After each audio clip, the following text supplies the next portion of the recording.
औज़ुबिल्लाहिमिनश्शैतानिर्रजीम बिस्मिल्लाहिर्रहमानिर्रहीम। नाज़रीन कराम अस्सलाम वालेकुम रहमतुल्लाहि व बरकातुहू। इंशाअल्लाह तबारक व तआला आज जो है हम लोग एक और पेपर डिस्कस करने वाले हैं। तंजीमुल मदारिस अहले सुन्नत पाकिस्तान रजिस्टर्ड, और जो है ये जो पेपर है हमारा वो है सालाना इम्तिहान अश-शहादतुस्सानविया अल आम्मा मैट्रिक साल अव्वल बराए तलबा। जिस तरह से और पेपर मैंने 2020 के ही डिस्कस किए, तो मैंने जो है इसी इसलूब को जो है वही कंटिन्यू रखना चाहा। तो मैंने ये कहा कि इसमें जो है हम लोग इसमें भी 2020 का ही पेपर जो है वो डिस्कस कर लेते हैं। असल बात ये है कि पैटर्न जो है वो देखना है हमें कि किस तरह का है। तो इसको कहते हैं आमा साले अव्वल, ठीक है। अच्छा, आमा साले अव्वल का जो पहला वाला जो पर्चा होता है वो होता है तर्जुमा कुरान का व तजवीद का, यानी इसमें तर्जुमा कुरान भी होता है और तजवीद भी होता है। अच्छा, ये मैं आपको बता दूं कि तर्जुमा कुरान के आपको मिलते हैं 70 नंबर, ठीक है, और तजवीद के जो है वो आपको मिलते हैं 30 नंबर, ठीक है। तो इस तरह से ये कुल जो है वो 100 नंबर का जो है वो आपके पास पेपर जो है वो बन जाता है। अच्छा, इसमें जो है वो आपके जो कुल नंबर होते हैं वो 100 नंबर होते हैं। और निसाब की जहाँ तक बात करें तो निसाब जो है वो आपका पहले पारे से लेकर तीसरे पारे के इख्तिताम तक, यानी पहला पारा मुकम्मल, दूसरा पारा मुकम्मल और तीसरा पारा मुकम्मल। अमूमन मतलब बहुत अच्छे कवाइद तो नहीं अब याद होते, लेकिन ये कि ये कुरान मजीद का तर्जुमा जो है वो बहुत ज़्यादा कारआमद साबित होता है कवाइद को याद रखने के लिए। तो कोशिश यही करनी चाहिए कि ऊला में यानी आमा साल अव्वल में ही बच्चा जो है मतलब तालिब इल्म जो है वो ख़ुद ये चाहे कि मैं यहाँ पर कवाइद का जो है वो इजरा कर सकूं। तो अतल इम्कान वो कवाइद जब इजरा करेगा तो उसको जो है वो तर्जुमा करने में खुद ब खुद जो है वो आसानी जो है वो पैदा हो जाएगी। अलमुख्तसर ये कि जितना हो सकता है उतना उसको कवर कर ले, अगर नहीं हो सकता तो कम अज़ कम ये है कि वो रट्टा ज़रूर मार ले कि जितनी आयात याद कर सकता है, तो उससे जो है वो उसके पास जो है वो बहुत ज़्यादा अल्फाज का ज़ख़ीरा जो है वो जमा हो जाएगा, जो उसके लिए आगे जो है वो बहुत ज़्यादा मददगार साबित हो सकता है। तो हमारा जो आज जो पेपर है वो यही है तर्जुमा कुरान व तजवीद का जो है वो पेपर है जिसको हम लोग डिस्कस कर रहे हैं। इसमें ये याद रखिएगा कि तमाम सवालात ही हल करने होते हैं। हाँ, सवालात में जो है वो चॉइस ज़रूर दे दी जाती है। तो सबसे पहला मतलब टोटल जो है वो आपके पास 4 सवाल है, और पहले हिस्से में जो तर्जुमा कुरान है जुज़ अव्वल किस्म अव्वल जो तर्जुमा कुरान पर जो मुश्तमिल होता है जो हिस्सा ये 70 नंबर पर मुश्तमिल होता है, इसमें 2 सवालात होंगे। और फिर उसके बाद जो तजवीद के ऊपर जो मुश्तमिल होता है इसके भी 2 ही सवालात होंगे। अच्छा, इसमें जो होंगे जो पहला जो सवाल होगा मतलब जो पहले वाले किस्म जो पहला वाला जो हिस्सा होगा इसमें जो 2 सवाल होंगे इनकी नौयत ये होगी कि पहला वाला जो सवाल होगा उसमें चंद आयात मुबारका आपको तर्जुमा करने के लिए दे दी जाएंगी। तो आपको पूरा का पूरा वर्ड टू वर्ड तर्जुमा करना चाहें तो वर्ड टू वर्ड कर दें, बा मुहावरा तर्जुमा करना चाहें तो बा मुहावरा आप तर्जुमा कर दें, ठीक है। अच्छा, फिर उसके बाद जो दूसरा जो सवाल होगा उसमें आपको अल्फाज माना करने होंगे, सिर्फ़ और सिर्फ अल्फाज माना। ये करिएगा कि आप जो है वो वक्त को बचाने के लिए, और मतलब ये कि तरीक़ेकार भी यही होता है, याद रख लीजिएगा कि आप जो है सिर्फ और सिर्फ जो है अगर आपको आयत दी जाएगी तो आपने आयत को आंसर शीट में कॉपी नहीं करना है।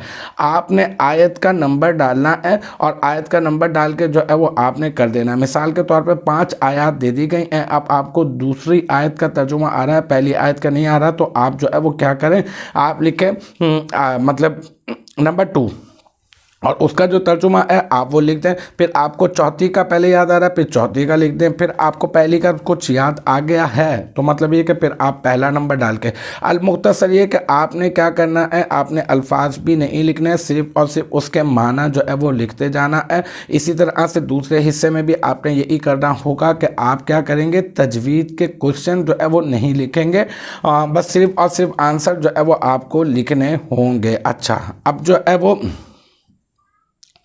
पहला वाला सवाल, अब इसके ऊपर तफसीली मैं गुफ्तगू कर लूँ कि पहला वाला सवाल जो है इसमें आपको 8 आयात मुबारका दी गई हैं।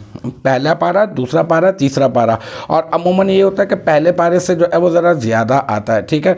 लेकिन ये कि आप पूरा ही याद कर लें तो बहुत अच्छी बात है, लेकिन पहले पारे से भी अगर आपने अच्छी तरह से अगर उसको पढ़ लिया होगा तो मतलब ये कि आप जो है वो करने के काबिल हो जाएंगे। तो 8 आयत मुबारका आपको दी जाएंगी, जिसमें आपको 6 आयत मुबारका आपको करनी होगी। और एक आयत का जो नंबर है वो एक आयत 10 नंबर के जो है उस पर आपको 10 नंबर की एक आयत होगी। तो टोटल जो है इस तरह से पहले सवाल के आपको मिल जाएंगे कितने नंबर, 60 नंबर मिल जाएंगे। 60 नंबर का पहला वाला सवाल होगा, जिसमें चॉइस ये होगी कि 8 आयत में से आपको 2 आयत मुबारका आपको लिखनी होगी। मिसाल के तौर पर वक़ालू क़ुलूबुना गुल्फ़, तीसरी आयत में पढ़ रहा हूँ, वक़ालू क़ुलूबुना गुल्फ़ बल लअनहुमुल्लाहु बिकुफ्रिहिम फ़क़लीलन मा युमिनून। अब ये वाली आयत मुबारक आपने इस आयत को कॉपी नहीं करना है। इस आयत का तर्जुमा आपने नंबर 3 डालकर आपने इस आयत का तर्जुमा जो है वो लिख देना है। अच्छा, फिर आ जाते हैं सवाल नंबर 2 पर। सवाल नंबर जो 2 होगा उसमें यह है कि आपको 10 अल्फाज़ कुरआनिया, यानी यही वाले पारे से आएंगे ना, पहला पारा, दूसरा पारा, तीसरा पारा, 10 जो है वो अल्फाज कुरआनिया का आपने क्या करना है, आपने उसकी मीनिंग लिखनी है। यहाँ पर भी आप ऐसा ही करेंगे, नंबर 1 की मीनिंग आपको आ रही है, नंबर 1 डालकर उसकी मीनिंग लिख देंगे। वर्ड आपको लिखने की ज़रूरत नहीं है, अल्फाज लिखने की आपको ज़रूरत नहीं है। इसमें 12 अल्फाज आपको दिए जाएंगे। चॉइस ये होगी कि आपको सिर्फ और सिर्फ 10 करने हैं। इस बात का ख़ास ख्याल रखिएगा, हर पेपर को डिस्कस करते हुए मैं ये बता रहा हूँ कि आपको जितने सवाल करने के लिए दिए गए हैं आप उतने ही सवाल हल करेंगे। आपको जितना छोड़ने के लिए कहा गया है आप उसको छोड़ देंगे। मतलब आपको कहा 6 आयत मुबारक करनी है तो अब आप जो है वो 7 या 8 आयत मुबारक नहीं करेंगे। इसी तरह आपसे कहा कि 10 अल्फाज माना करने हैं तो अब जो है वो आप जो है 11 या 12 अल्फाज माना नहीं करेंगे। अच्छा, अब जो दूसरा वाला सवाल जो होगा वो आपका होगा कितने नंबर का, 10 नंबर का। एक अल्फाज का माना अगर आप सही बताएंगे तो आपको मिलेंगे सिर्फ और सिर्फ 1 नंबर, और अगर आप 10 के 10 सही बता देंगे तो आपको पूरे के पूरे 10 नंबर मिल जाएंगे। तो पहला वाला सवाल जो था वो था 60 नंबर का, 6 आयत मुबारक थी, एक आयत मुबारक 10 नंबर की थी, तो 60 नंबर उसके बन गए। और जो है ये जो दूसरा वाला सवाल है इसमें 10 अल्फाज माना सिर्फ और सिर्फ करने हैं आपको, तो आपको 10 नंबर इसके मिल गए, तो 70 आपको नंबर यहाँ पर मिल जाएंगे पहला हिस्सा हल करने के।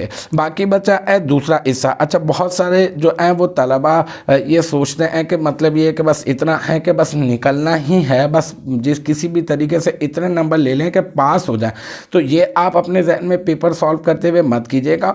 आपको जितना आता है आप करने की कोशिश करें कि पूरा ही आप हल करें। जल्दी जो है वो आप बिल्कुल भी ना करें। पेपर आप वहाँ पे पूरा का पूरा बैठकर आप जो है पहले अच्छी तरह से उसको समझें, फिर उसके बाद लिखना शुरू करें, और फिर जब लिख चुके हों तो फिर उसके बाद अभी वक्त है तो आप जाएं नहीं, तेज़ी ना दिखाएं। मतलब जाकर आपने कौन सा ऐसा अहम काम करना होगा, मतलब ये कि पेपर आप पूरा साल आपने पढ़ा है, अब आप पेपर देने के लिए आए हैं तो आप थोड़ा सा वक्त निकाल कर अगर आप उसको एक मरतबा दोबारा से रीड कर लेते हैं, है ना, तो फिर क्या होगा, आप जो है वो जितनी भी आपसे गलतियाँ हुई होंगी तो आप उन गलतियों को आप सुधारने का आपके पास मौका होगा। एक मरतबा आपके हाथ से पेपर निकल कर जब मुम्तहिन के पास पहुँच गया तो फिर आपके पास ये वाला मौका जो है वो आपके हाथ से भी समझ लें निकल जाएगा। तो इसका ख्याल रखिएगा, जल्दी नहीं करनी है। पहला हिस्सा कर लिया तो पहले हिस्से को एक मरतबा तेज़ी के साथ पढ़ लें, फिर दूसरा हिस्सा कर लें, फिर दूसरे हिस्से को पढ़ लें, और फिर उसके बाद जब आप देख लें कि दोनों हिस्से हो चुके हैं आपके, फिर आसानी से आराम से बैठकर जो है एक मरतबा पूरे के पूरे पेपर को देखने में कोई हर्ज नहीं है। मतलब अमूमन जो है वो तलबा ये चाहते हैं कि हम जो है वो टाइम लेकर आए हैं, 9 से 12 का टाइम होता है ना पेपर को सॉल्व करने का। 9 बजे अमूमन पेपर शुरू होता है और 12 बजे तक जो है वो आपके पास टाइम होता है। टोटल जो है वो आपके पास 3 घंटे होते हैं। तो बहुत सारे तलबा ये चाहते हैं कि बस 2 घंटे में जितना भी हो सकता है हो जाए, ठीक है, और फिर उसके बाद अगर इतने मार्क्स आ गए हैं कि जितने में मैं पास हो जाऊंगा, बस अब मैं ये वाला टाइम जो है वो वहाँ पे बाहर जाता हूँ, सारे के सारे अपने दोस्तों के साथ बातें करूँगा। तो यहाँ तक है आप इस वक्त बातें करने में अपना वक्त मत गवाइएगा। जो आपको याद है, जो बाहर लोग खड़े में हो तो वो खड़े रहें, जो बातें कर रहे हैं पेपर दे के फारिग हो गए वो हो गए हैं, जिनको जाना था वो चले भी गए हैं। आपने सिर्फ अपने ही पर्चे के ऊपर पूरा का पूरा ध्यान देना है, आराम से इत्मीनान के साथ आप अपने पर्चे को हल करें। और इसका भी ख्याल रखें, अगर आपने पहले पेपर कर लिया है तो आप जो है अगर जाना चाहते हैं, कोई ज़रूरी काम है, आपने पढ़ भी लिया है, उसको तसल्ली भी कर लिया है, अभी भी वक्त बचा है आपके पास, तो आप सीधा आप जो है वो इम्तिहानी मरकज़ से आप निकलें और सीधा का सीधा अपने घर पर आ जाएं। क्यों? क्योंकि इसमें ये फ़ायदा होगा कि दूसरों का फ़ायदा ये हो जाएगा कि आप अगर वहाँ खड़े रहेंगे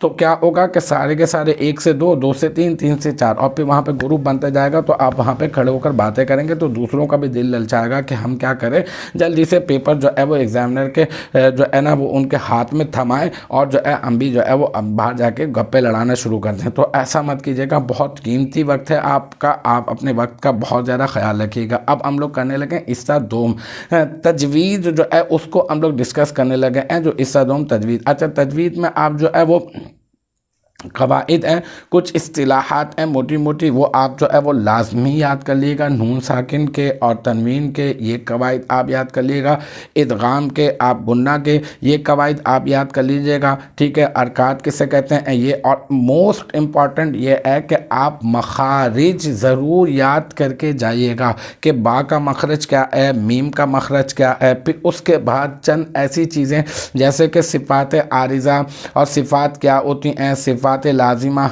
ये तो आपने मोटी मोटी चीज़ें याद करनी है। आगे की जो चीज़ें हैं नहीं समझ में आ पाती हैं, आपके समझने की कोशिश करें, अव्वलन तो नहीं आती हैं, आप जो है थोड़ा सा रट्टा मार लें और फिर ये कि उसको कर लें। लेकिन ये कि अगर फिर भी आगे तक अगर आप नहीं पहुंच पाए हैं, मतलब ये कि आगे तक आपकी रसाई नहीं हुई है, तो कम से कम इसको ज़रूर पक्का कीजिएगा।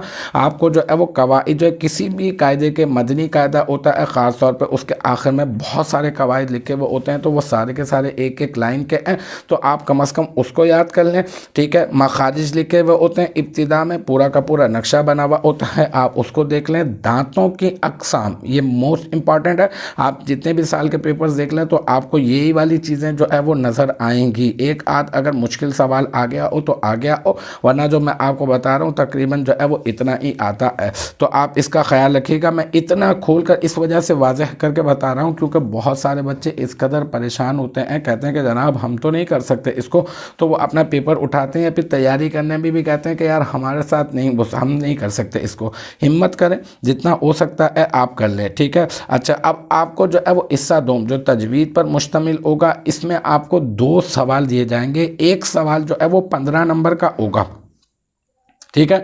अब इसमें जो है वो 2 सवाल हैं, तो एक पहला वाला सवाल होगा, उसके 3 हिस्से होंगे, अलिफ बे जिम, और दूसरा वाला जो सवाल होगा उसके भी 3 जुज़ होंगे, ठीक है, अलिफ बे जिम। आपको दोनों अज्जा में से दोनों सवालात में से कोई 2 जुज़ आपको जो है ना वो आपने इंतखाब करना है। मिसाल के तौर पर पहला वाला सवाल है तो इसमें जो है वो सिफ़ात लाज़िमा की अक़साम मा अमसिला बयान करें। बे ये है कि सिफ़ात आरिज़ा को ज़ीनत क़िरतास बनाएं। जिम है नून साकिन और नून तनवीन के दो कायदे बयान करें। तो अब आप इन 3 में से अलिफ बे जिम में से किसी 2 का आप इंतखाब कर सकते हैं। इसी तरह से आप जो है वो अगर आप दूसरा वाला सवाल लेंगे तो दूसरे वाले सवाल में भी अलिफ बे जिम होगा, आपने इसमें से भी 2 का ही इंतखाब करना होगा। अच्छा, जो पहला वाला जो सवाल है इसमें जो 2020 में, इसमें जो है वो हर जुज़ के अलिफ बे जिम है ना, तो हर जुज़ के 7 नंबर दिए हुए हैं। और जो दूसरा वाला सवाल है यानी जो चौथा सवाल है हिस्सा तजवीद के अंदर जो आखिरी सवाल है, उसमें हर जुज़ के 8 नंबर दिए हुए हैं, तो 7 और 8 15 होगा, फिर 7 और 8 15 होगा। तो अगर आप ये वाले हिस्से से चौथे वाले सवाल से अगर 2 जुज़ हल करेंगे तो आपको मिलेंगे कितने नंबर मिल जाएंगे? आपको मिल जाएंगे 16 नंबर। और अगर आप उसमें से अगर आप कोई 2 जुज़ करेंगे, जो तीसरा वाला सवाल है और हिस्सा तजवीद का पहला ही सवाल है, तो अगर आप उसमें से 2 जुज़ करेंगे तो आपको 14 नंबर मिल जाएंगे। तो इस तरह से आपको 14 और 16 को जब आप प्लस करेंगे तो कितने बन जाएंगे? ये आपके बन जाएंगे 30 नंबर। और पहला वाला जो हमारा जो हिस्सा था जो कुरान मजीद पर मुश्तमिल था, उसके आपको कितने मिले थे? आपको उसके थे 70 नंबर। 60 नंबर आयात के थे और 10 नंबर जो है वो अल्फाज माना के। तो इस तरह से 70 नंबर बन गए। तो 70 ये हो गए और 30 ये जो इसा दोम तजवीद के हैं। तो इस तरह से मिला के आपको कुल नंबर जो है वो आपको 100 नंबर का पेपर जो है वो आपको हल करने के लिए दिया जाएगा। इतनी मुश्किल नहीं होगी। आप जो है वो अपने वक्त को कीमती जानते हुए आप जो है मेहनत करना शुरू कर दें। ख़ास तौर पे 5 ईयर में जो पैटर्न दिए गए हैं वो आप ज़रूर जो है वो अपने जो है वो कंबाइन स्टडी का जो है वो एक माहौल बना लें। किसी न किसी स्टूडेंट के घर पे या फिर मसाजिद के अंदर जो है वो मतलब मौका मिल जाता है, किसी भी मस्जिद में जाकर बैठ जाएं और ग्रुप स्टडी कर लें किसी भी नमाज के बाद। इससे बहुत ज़्यादा जो है वो फ़ायदा होता है। तो आप अपना वक्त जो है वो मुझे उम्मीद है कि आप ज़ाया नहीं करेंगे। और ये वाला जो मैं पैटर्न आपसे डिस्कस कर रहा हूँ मुझे उम्मीद है कि इसका भी आपको बहुत ज़्यादा फ़ायदा पहुँचेगा। इन नसीहतों पर भी अमल करने की मुझे उम्मीद है कि आप इस पर भी कोशिश करेंगे ज़रूर अपनी तरफ से। अल्लाह ताला आपको कामयाबी अता फरमाए। व आखिर दावाना अनिल हम्दुलिल्लाहि रब्बिल आलमीन।